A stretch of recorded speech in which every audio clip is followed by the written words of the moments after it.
وہ محض فون پر بات کر کے یہ اندازہ نہیں لگا سکتا تھا کہ کرنل داور پر کس حد تک اعتبار کیا جا سکتا ہے۔ نک نے اپنے افسر کے اعمال پر مجھے ایک مختصر سے ملاقات کے لیے آمادہ کر لیا۔ کچھ نہیں کہا جا سکتا تھا کہ ان دونوں نے اس ملاقات کے بعد میرے بارے میں کیا رائے قائم کی تھی۔ اسی تسلسل میں میرا ذہن اس افسر کی حرکت کی طرف بھٹک گیا۔ میں نے یہ بات خاص طور پر نوٹ کی تھی کہ جب اس نے مجھے غافل پا کر اچانک گن پوائنٹ پر لیا تو نک ہکا بکا رہ گیا تھا۔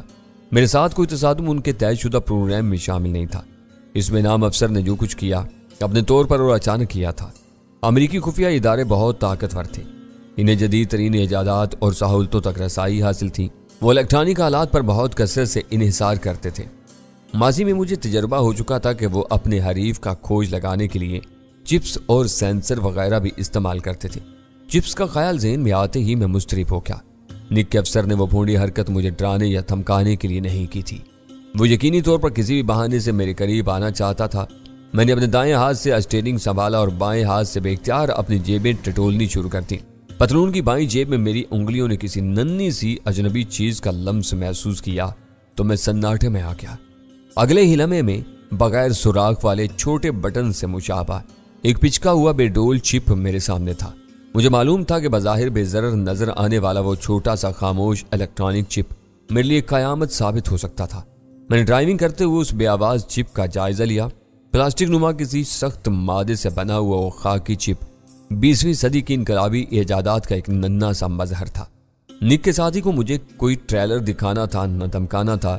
اسے میرے قریب آنے کے لیے ایک بہانے کی تلاش تھی تاکہ وہ میرے بدن سے لگ کر میری بے خبری میں وہ چپ میری جیب میں ڈال سکے۔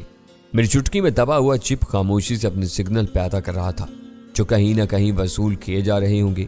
وہ ایک اہم اور خطرناک انکشاف تھا، لیکن میں ذہنی طور پر خود کو یکایک پرسکون محسوس کر رہا تھا۔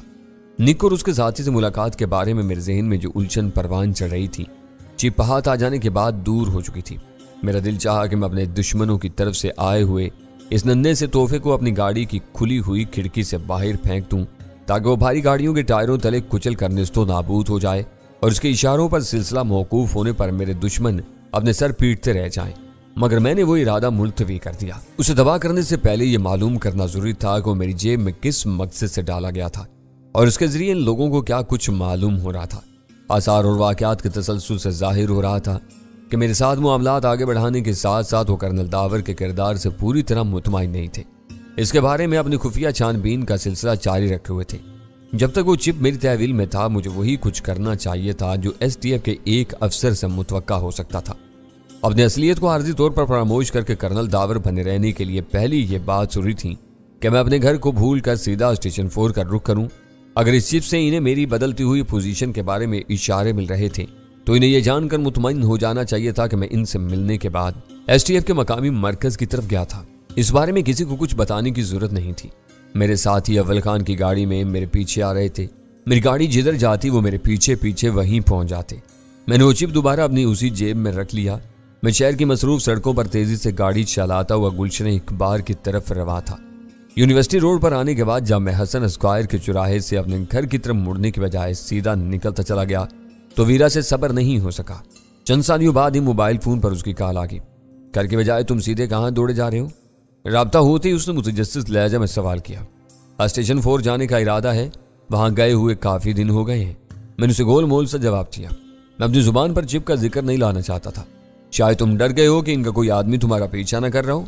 اس نے مجھے اشتعال دلانے کے لیے کہا، تم یقین کرو کہ تمہارے پیچھے ہمارے سوا کوئی نہیں ہے۔ احمقانہ باتیں مت کیا کرو، تمہیں معلوم ہے کہ میں ایسی باتوں سے ڈرنے والوں میں سے نہیں ہوں۔ پھر تم نے کسی سے مشورہ لیے بغیر اپنا راستہ کیوں بدل لیا؟ راستہ نہیں بدلا، میرا پہلے سے یہی پروگرام تھا، میں نے اسے چڑھاتے ہوئے کہا۔ لیکن تم نے کسی چیز کا ذکر نہیں کیا۔ راستے کی اچانک تبدیلی پر سب فکر مند ہیں۔ میں ہر بات ہر ایک کو بتانے کا پابند نہیں ہوں۔ جو لوگ فکر مند ہیں وہ گھر جا کر آرام کریں، میں تھوڑی دیر میں گھر لوٹ آؤں گا۔ تمہارا پہلے سے اسٹیشن 4 جانے کا ارادہ ہوتا تو تم کو شاہراہ فیصل پر سیدھا جانا چاہیے تھا۔ وہاں ملیر ہالٹ سے مڑ کر تم سیدھے اسٹیشن 4 پہنچ سکتے تھے۔ تم نے جو طویل راستہ لیا ہے اس سے ظاہر ہو رہا ہے کہ تم نے راستے میں اپنا ارادہ تبدیل کیا ہے۔ میں مانتا ہوں کہ تم بہت عاقل و فاضل ہو، تمہاری دلیل بالکل درست ہے۔ میں نے ابھی اسٹیشن 4 جانے کا ارادہ کیا ہے۔ موڈ ہو تو اسی طرف چلی آؤ ورنہ راستے میں اتر جاؤ، مجھے کوئی اعتراض نہیں ہوگا۔ کچھ دیر بعد میں خود بھی گھر لوٹ آؤں گا۔ ویرا کی فطرت میں تجسس کوٹ کوٹ کر بھرا ہوا تھا۔ مجھے معلوم تھا کہ وہ راستے میں نہیں اترے گی۔ اولین فرصت میں میرے پروگرام میں تبدیلی کا سبب جاننا چاہے گی اور اس کی وہ خواہش اسے اول خان کے ساتھ میری طرف آنے پر مجبور کر دے گی۔ شہری حدود میں اول خان نے احتیاط کو ملحوظ رکھتے ہوئے اپنی لینڈ روور میری گاڑی سے محفوظ فاصلے پر رکھی تھی۔ سفورا گھوڑ سے آگے بڑھتے ہی اس نے رفتار بڑھائی اور چھاونی کی پہلی چیک پوسٹ آنے سے پہلے مجھ سے آگے نکل گیا۔ اسٹیشن 4 کی لگی بدی زندگی اپنے معمول پر تھی۔ وسیع میدان پر دور تک اندھیرے کا راج تھا۔ اہم اور ضروری مقامات پر کہیں کہیں روشنیاں نظر آ رہی تھیں۔ بیرکوں کے پیچھے ایک مقام پر فضا میں کچھ سرخی رچی ہوئی نظر آ رہی تھی، جیسے اس طرف کہیں آگ لگی ہوئی ہو۔ دونوں گاڑیاں کم و بیش ایک ساتھ اول خان کے دفتر والی بیرک کے سامنے رکیں۔ میں نے نیچے اترتے ہی اول خان سے اس نادیدہ آگ کے بارے میں پوچھا تو اس نے ہنستے ہوئے بتایا کہ اس کے جوان اپنی نیم فوجی اور خشک زندگی میں رنگ آمیزی کرنے کے لیے مہینے میں 1-2 بار کیمپ فائر کرتے ہیں، جس میں کھلے آسمان کے نیچے ایک بڑا سا الاؤ بھڑکا کر اس کی روشنی میں سب لوگ کچھ نہ کچھ اداکاری یا صداکاری کرتے ہیں اور پھر کھانے کا دور چلتا ہے، جس کے بعد سب ہنسی خوشی اپنی بیرکوں کی طرف لوٹ جاتے ہیں۔ اس شام بھی اسٹیشن 4 کی حدود میں ایسا ہی ایک پروگرام ہو رہا تھا اور حفاظت و نگرانی کے کاموں پر مامور عملے کے سوا بقیہ سب جوان وہی موجود ہوں گے، اس لیے یہاں کچھ زیادہ سناٹا نظر آ رہا ہے۔ کیمپ فائر کا اصل مزہ رات گہری ہونے کے بعد آتا ہے۔ اس تفریح کے لیے یہ کوئی مناسب وقت نہیں ہے، ویرا بولی۔ یہ منہ اندھیرے اٹھنے والے لوگ ہیں، 7 بجے ان کی ڈیوٹیاں شروع ہو جاتی ہیں۔ ان کے معاملات کو اپنے شہری پیمانے پر نہ رکھو۔ یہ یاد رکھو کہ شہروں کی رونق اور زندگی کی حرارت یا آفرین سرگرمیوں کو زندہ رکھنے کے لیے سرفروش ایسی بے سر و سامان زندگی بھی گزارتے ہیں جہاں ان کو وقت سمیت کسی چیز کے انتخاب کی آزادی نہیں ہوتی۔ ان کا ہر قول اور فعل اپنے فرائض کے بجا آوری کے تابع ہوتا ہے۔ آپ نے اچانک ادھر آنے کا فیصلہ کیوں کر لیا؟ غزالہ نے بیرک کی سیڑھیاں طے کرتے ہوئے مجھ سے پوچھا۔ میں نے اپنے ہونٹوں پر انگلی رکھ کر اسے خاموش کر دیا۔ اپنی جیب میں چپ دریافت کر لینے کے بعد سے میں بہت محتاط تھا۔ مجھے خوف تھا کہ کہیں اس نندے سے چپ کے ذریعے ہماری آوازیں کہیں اور نہ سنی جا رہی ہوں۔ بیرک کا طویل برآمدہ خالی پڑا ہوا تھا۔ اول خان کے دفتر کا دروازہ مقفل تھا۔ اس کاردلی بھی شاید کیمپ فائر کی تیاریوں میں مصروف تھا۔ اس نے اپنی چابی سے دفتر کھولا تو سب خاموش رہے۔ میرا اشارہ ہر ایک نے دیکھ لیا تھا، لیکن کوئی بھی یہ نہیں سمجھ سکا تھا کہ میں نے انہیں صرف ایک موضوع سے گریز کرنے کی ہدایت کی تھی، مکمل زبان بندی کے لیے نہیں کہا تھا۔ اپنے دفتر میں پہنچنے کے بعد اول خان نے اپنی استفسار سب نگاہیں میرے چہرے پر مرکوز کر دیں۔ میری آج کی شام بہت مصروف گزری ہے، میں نے تھکی ہوئی آواز میں وہ الفاظ ادا کرتے ہوئے اپنی جیب سے چپ نکال کر اول خان کے سامنے رکھ دیا۔ سب اپنی اپنی جگہ چھوڑ کر اس چھوٹے سے چپ پر چک گئے۔ پتہ چلا ہو کہ یہ کیا مصیبت ہے۔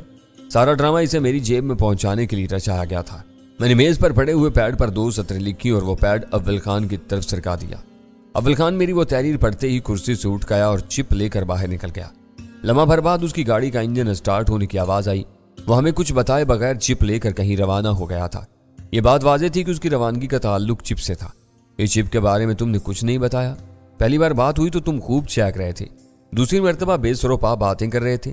اول خان کی گاڑی روانہ ہونے کی آواز سن لینے کے بعد ویرا نے قدرے تیزی سے کہا، تم سے پہلی بار بات ہوئی تو میں بے خبر تھا، چپ اس کے بعد دریافت ہوا تھا۔